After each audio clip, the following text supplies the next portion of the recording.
আসসালামু আলাইকুম রহমতুল্লাহি আবারাকাত।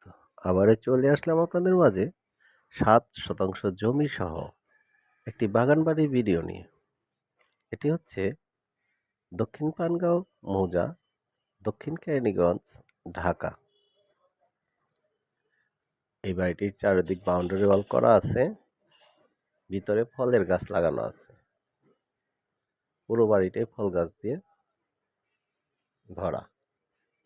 সামনে এবং পেছনে ২টি রাস্তা রয়েছে। সামনে ১২ ফিট, পিছন দিয়েও সরকারি হালত ২০ ফিট রাস্তা। বাড়ির ভিতরে ২টি রুম করা আছে, একটি কিচেন করা আছে, একটি ওয়াশরুম করা আছে। এটির মূল্য হচ্ছে ৮০ লক্ষ টাকা। যদি কারো প্রয়োজন পড়ে